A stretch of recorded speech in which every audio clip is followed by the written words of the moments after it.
الحمد لله رب العالمين الصلاة والسلام على رسوله الكريم وخاتم النبيين صلى الله عليه وآله وسلم اللهم بك أستعين وبك أستبين وعليك أتوكل رب اشرح لي صدري ويسر لي أمري واحلل عقدة من لساني يفقهوا قولي رب يسر ولا تعسر وتمم بالخير. الحمد لله. السلام عليكم ورحمة الله وبركاته. الحمدللہ کافی عرصہ پہلے ہم نے ریاض الصالحین کی جو کتاب ہے احادیث کی، اس کی احادیث کے اعراب کا اور اس کے مختصر فوائد کا سلسلہ شروع کیا تھا، جو بیچ میں موقوف رہا۔ انشاءاللہ اللہ سبحانہ و تعالیٰ سے توفیق کی دعا کرتے ہیں کہ وہ ہمیں توفیق عطا فرمائے کہ ہم پیارے رسول صلی اللہ علیہ وآلہ وسلم کے فرامین کو نہ صرف پڑھ سکیں، سمجھ سکیں، آپ علیہ الصلوۃ والسلام کے ادا کردہ جملوں پر غور کریں، اور پھر ہم انہی کلمات کو اپنے زبان سے بھی ادا کریں، اپنے دماغ سے بھی سمجھنے کی کوشش کریں، اور رسول اللہ صلی اللہ علیہ وآلہ وسلم کی یاد ہم جیسے زندہ کرنے کی کوشش کرتے ہیں، تو آپ علیہ الصلوۃ والسلام کی یاد کو ہم اسی طرح آپ علیہ الصلوۃ والسلام کے ذکر سے بھی زندہ رکھیں، نہ کہ ہم کسی خاص دن کا انتظار کریں، کسی خاص موقع کا انتظار کریں۔ بعض علماء فرماتے ہیں کہ نبی کریم صلی اللہ علیہ وآلہ وسلم کی احادیث کو پڑھنا بھی رسول اللہ صلی اللہ علیہ وسلم کی یاد کو تازہ کرنے سے مترادف ہے۔ آپ علیہ الصلوۃ والسلام کے فرامین پر عمل کرنا بھی آپ علیہ الصلوۃ والسلام کے ذکر کو زندہ کرنے سے مترادف ہے۔ تو رسول اللہ صلی اللہ علیہ وسلم کا ذکر مبارک ہماری زندگی میں عملاً بھی ہونا چاہیے اور قرأتاً بھی ہونا چاہیے، اور ویسے بھی ہونا چاہیے کہ ہم رسول اللہ صلی اللہ علیہ وآلہ وسلم کا ذکر مبارک کرتے رہیں، انہیں یاد رکھیں، ان کی سیرت سے خود کو لنکڈ رکھیں۔ گزشتہ حدیث جو گزری تھی اس میں گھر سے باہر نکلتے وقت کچھ دعائیں ہم نے سیکھی تھیں۔ جن بہن بھائیوں نے وہ حدیث نہیں سنی تو ان سے درخواست ہے کہ وہ پلے لسٹ میں اس حدیث کو سن لیں۔ تو یہ حدیث مبارکہ اسی سے لنک ہے لیکن ڈیفرنٹ انداز میں آئی ہے۔ عن انس رضی اللہ عنہ قال، اب ان حرف جر ہے اور انس اسم مجرور ہوا ہے، اور یہ متعلق ہے فعل معذوف کے۔ عن انس یعنی روا، جو محدث ہیں ان کے روا عن انس کہ انہوں نے انس رضی اللہ تعالیٰ عنہ سے روایت کیا ہے۔ اب رضیہ فعل ماضی ہے، دعائیہ کلمہ ہے، لفظ الجلالہ فاعل، رضیہ مرفوع علامت رفع ضمہ، عنہ متعلق بالفعل، اور ہو ضمیر کی طرف لوٹ کے واپس انس رضی اللہ تعالیٰ کی طرف۔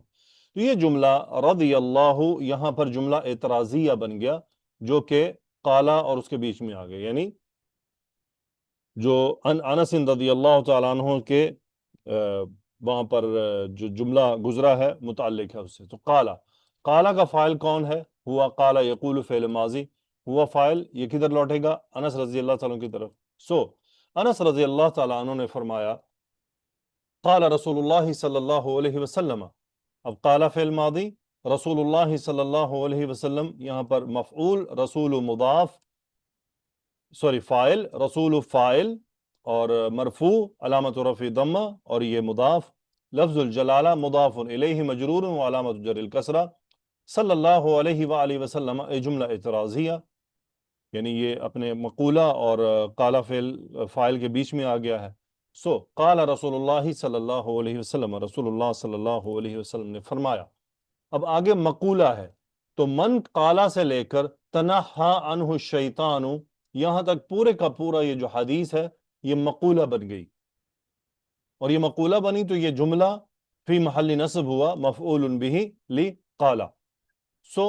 حدیث شروع ہوتی ہے من قالا، اب یہاں پر من بیسیکلی شرطیہ بن کر آ رہا ہے، یہاں پر من اسم ہے اور فی محل رفع ہے، تو یہ چونکہ اسم ہے اور یہ مبتدا بن کر آتا ہے من قالا۔ اب قالا کا فاعل ہوا، وہ من کی طرف لوٹ گیا، من قالا جس نے کہا۔ اب یہاں پر یہ دیکھ رہے ہیں، یہ بیچ میں ایک جملہ لایا گیا ہے، یہ وضاحت کے لیے ہے کہ یہ کیوں کہا جا رہا ہے، یعنی مطلب اس کا یہ ہے کہ اذا خرج من بیتہ، جب وہ اپنے گھر سے نکلتا ہے، یعنی خرجہ ہوا، یہ کہاں جا رہا ہے؟ من کی طرف۔ یہ اصل میں حدیث یوں گزر رہی ہے، من قال بسم اللہ، وہ یہاں پر ہے، یہ حدیث اس طرح سے گزر رہی ہے، لیکن یہ بیچ میں وضاحت کے لیے آیا کہ یہ کب کی بات ہے، یعنی کب کہا گیا، چونکہ گزشتہ احادیث سے یہ لنک ہے۔ سو من قال بسم اللہ توکلت علی اللہ، یعنی جب گھر سے نکلتے ہوئے کوئی آدمی یہ کہے، یعنی جس نے یہ کہا، اب بسم اللہ، سو باہر فجرن اسم مضاف مجرور علامت جر الکسرہ، لفظ الجلالہ مضاف الیہ مجرور علامت جر الکسرہ، اور یہ متعلق بالفعل ہے جو کہ محذوف ہے۔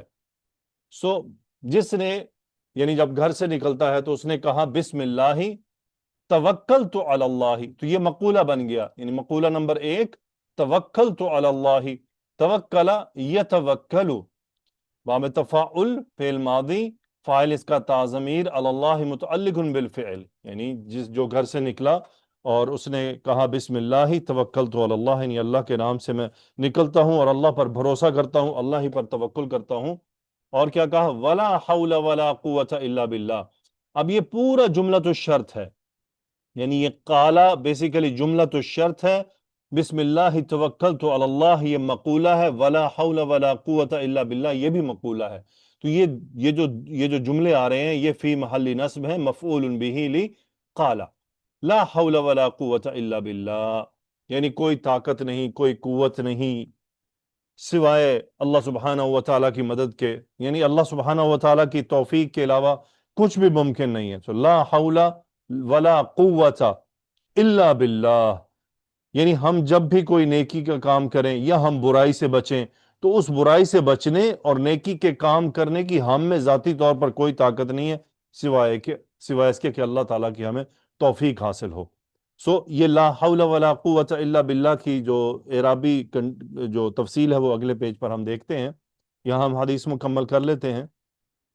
سو اب آ گیا جواب الشرط، یہاں سے شروع ہو رہا ہے جواب الشرط یقالو۔ اب یقالو کون سا فعل ہے؟ فعل مضارع مرفوع علامت رفع الضمہ، لیکن فعل مضارع کیسا ہے؟ مجہول۔ قالا کا مجہول ہوتا ہے قیلا، یقولو کا ہوتا ہے یقالو، اصل میں کیا بنا تھا؟ یقوالو، یفعلو وزن پر، پھر چونکہ اجوف کے قواعد لاگو ہوئے تو وہ واو الف میں بدل گیا۔ یقال لہو، ابھی متعلق بالفعل یقالو، سو یقال لہو اس سے کہا جاتا ہے۔ اب یہ جو پورا مقولہ ہے ہدیت وقوفیت ووقیت، یہ پورا جملہ مقولہ ہے، لیکن یہ یہاں نائب الفاعل بن گیا اور یہاں یہ فی محل رفع ہے۔ سبحان اللہ، یہ عربک لینگویج ہے بڑی پیاری۔ سو دیکھیں یہاں یہ بھی مقولہ ہے اور یہ بھی مقولہ ہے، یہ مقولہ فی محل نصب ہے، اور یہ مقولہ فی محل نائب الفاعل ہے۔ کیوں؟ کیونکہ یہاں یقالو فعل مجہول ہے۔ سو یہ قاعدہ ہے سمپل، جو مفعول بھی ہوتا ہے وہ جب ہم مجہول بناتے ہیں تو وہ نائب الفاعل بن جاتا ہے۔ سو یقال لہو اس سے کہا جاتا ہے، کیا کہا جاتا ہے؟ ہدیتا۔ اب دیکھیں یہ بھی فعل ماضی مجہول اور نائب الفاعل تا ضمیر، ہدیتا یعنی فعلتا، ہدیتا، ہا دال یا مادہ، ہدا یہدی ہدایت پانا، ہدیتا یعنی تو نے ہدایت پائی، وکفیتا، کفا یکفی کافی ہو جانا، کفیتا فعل ماضی مجہول تا فاعل، وکفیتا اور تجھے کفایت حاصل ہو گئی، ووقیتا وقا یقی باب ضربہ سے یعنی بچنا، وقیتا فعل ماضی اور اس کا فعل ماضی مجہول، تا اس کا یہاں پر ہو گیا فاعل، نائب الفاعل۔ سو یہ تینوں چاروں فعل مجہول ہیں، یقالو، ہدیتا، کفیتا، وقیتا۔ اب کیا ترجمہ ہوا؟ آپ علیہ الصلاۃ والسلام نے فرمایا جس نے گھر سے نکلتے ہوئے کہا بسم اللہ توکلت علی اللہ ولا حول ولا قوت الا باللہ، اس سے کہا جاتا ہے ہدیتا، یعنی تو نے رہنمائی پائی، یعنی تو رہنمائی دے دیا گیا، تو ہدایت دے دیا گیا۔ کیا مطلب ہدایت دے دیا گیا؟ یعنی تو نے صحیح اور درست بات پر عمل کیا، یعنی تجھے درست بات کرنے کی توفیق مل گئی، یعنی تجھے صحیح دینی امر حاصل ہونے کی توفیق ملی کہ تو نے گھر سے نکلتے ہوئے رسول اللہ صلی اللہ علیہ وسلم کی سنت کو اپنا لیا، ہدیتا وکفیتا، اور تو کافی، یعنی تجھے کفایت حاصل ہوگی کس بات سے؟ تمام تکلیفوں سے، مصائب سے، پریشانیوں سے اور دنیا کے غموں سے تجھے کفایت حاصل ہوگی، یعنی یہ اس دعا کی برکت ہے۔ پھر ووقیتا، اور تو بچا لیا گیا، یعنی کیسے بچایا گیا؟ اللہ تعالیٰ کی طرف سے تجھے تمام جو شرور ہیں ان سے اللہ تعالیٰ نے بچا لیا تجھے۔ تو یہ اسے یہ کہہ دیا جاتا ہے وَتَنَحَّى عَنْهُ الشَّيْطَانُ، تناہا یتناہا ایک طرف ہو جانا، باب تفاعل تناہا یتناہا، تفاعل یتفاعل، سو تنہا نون ہا یا مادہ، شیطان اور الشیطان فاعل مرفوع وعلامت رفع ضمہ، عنہ میں ہو ضمیر، اور یہ واو عطف ہوا، یہ بھی جواب الشرط ہے، اور یہ جملہ دوسرا ہے، یعنی جواب الشرط میں دو جملے ہیں، ایک ہے یقالو، اور یقالو اپنے نائب الفاعل سے مل کر پورا، اور پھر تنہا عنہ الشیطان، شیطان اس سے دور ہٹ جاتا ہے۔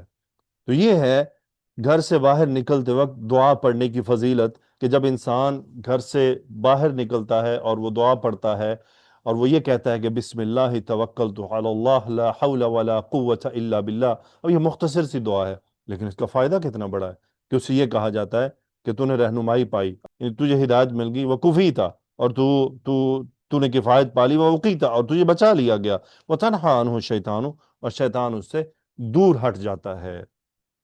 اب آتے ہیں لا حول ولا قوت کے اعراب کی طرف، دیکھیں لا حول ولا قوت الا باللہ، لا یہاں پر لا نافیۃ للجنس ہے، مبنی علی السکون لا محل له من الاعراب، حول اسم لا مبنی علی الفتح فی محل نصب، چونکہ یہ مبنی اسم ہوتا ہے اور یہ مبنی عارض ہے، یعنی عارضی مبنی ہوتا ہے، اصل بے حول ایک منصرف اسم ہے، لیکن لا نافیہ للجنس کے لیے یہاں پر یہ مبنی بنتا ہے اور مبنی عارضی طور پر صرف اسی مقام پر آتا ہے، لا حول، اب کوئی یعنی کوئی طاقت نہیں ہے، سو لا حول، اب یہاں پر ہم تھوڑا سا غور کریں، چونکہ یہ واو عطف کا کام کر رہا ہے اور آگے لا، یہ لا الگ سے دوسرا لا ہے، کیسے پتا چل رہا ہے دوسرا لا ہے؟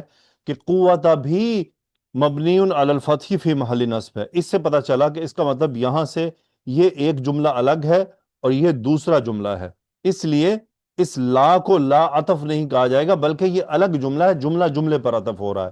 تو کیسے ہے؟ اسم لا مبنی علی الفتح فی محل نصب، اور وخبرها محذوف، اس لا النافیہ للجنس کی جو خبر ہے وہ یہاں پر محذوف ہے۔ اس کے بعد واو، الواو عاطفہ، سو واو للعطف ہے، لا نافیۃ للجنس دوبارہ، قوتا یہ اسم لا مبنی الفتح لا محل فی محل نصب، مبنی الفتح فی محل نصب، وخبرها ایضا محذوف، یہاں پر بھی جو خبر ہے وہ محذوف ہے، اور اس خبر کو تقدیری طور پر کہا جاتا ہے مثلا موجود یا موجودت، یعنی پہلے کے لیے ہوگا موجود، لا حول موجود ولا قوت موجودت، تو دوسرے کے لیے کیا جائے گا موجودت، یعنی کوئی بھی قوت، کوئی بھی طاقت موجود نہیں ہے الا باللہ، سوائے اللہ سبحانہ و تعالیٰ کی استعانت کے، یعنی اللہ کی مدد کے۔ تو پھر اس کا اسی لیے آپ جب تراجم دیکھتے ہیں تو اس کا تفسیری ترجمہ موجود ہوتا ہے۔ سو اللہ کیا ہوا؟ اداۃ استثناء، اور باللہ جار و مجرور متعلق بالمحذوف، یعنی یہاں پر جو محذوف خبر ہے یہ اسی کے متعلق ہے، بیسیکلی یہ جو باللہ ہے یہ اسی کے متعلق ہے۔ سو اللہ یہ تاکید کے لیے لایا گیا، یعنی لا حول ولا قوت، یعنی ولا قوت موجودۃ الا باللہ، یعنی نہ ہی کوئی طاقت موجود ہے نہ ہی کوئی قوت موجود ہے سوائے اللہ سبحانہ و تعالیٰ کی توفیق کے، اللہ سبحانہ و تعالیٰ کی استعانت، اللہ تعالیٰ کی طرف سے مدد کے، اور کوئی چیز ایسی موجود نہیں جو ہمیں نیکی کی توفیق دے سکے اور برائی سے بچنے میں ہمارے لیے مددگار ثابت ہو۔ سو یہ تو ہے لا حول ولا قوت الا باللہ کا اعراب۔ سو اسے حوکلہ کہا جاتا ہے اور بسم اللہ کو بسملہ کہا جاتا ہے، یہ اس کے شارٹ نیمز ہیں عربک لینگویج میں۔ انشاءاللہ اگلی حدیث کے ساتھ ضرور ملاقات ہوگی۔ آپ کی آراء بہت قیمتی ہیں، اگر کوئی بھی سوال ہو آپ کا گرامیٹیکلی تو وہ ضرور نیچے لکھ دیا کیجئے، مجھ سے ممکن ہو سکے گا تو میں اس کا جواب نیچے لکھ دوں گا، نہیں تو اگلی ویڈیو میں ضرور اس کو ڈسکس کر لیا جائے گا انشاءاللہ۔ لیکن اگر کوئی ایسا سوال ہو جو تفصیل طلب ہوگا گرامیٹیکلی تو یقیناً پھر وہ ان کے لیکچرز کا حوالہ دیا جائے گا کہ اس کا جواب کہاں موجود ہے۔ سبحانک اللہم و بحمدک، اشہد ان لا الہ الا انت، استغفرک و اتوب الیک۔ اللہم صلی وسلم علی نبینا محمد، آمین یا رب العالمین۔ السلام علیکم ورحمۃ اللہ وبرکاتہ۔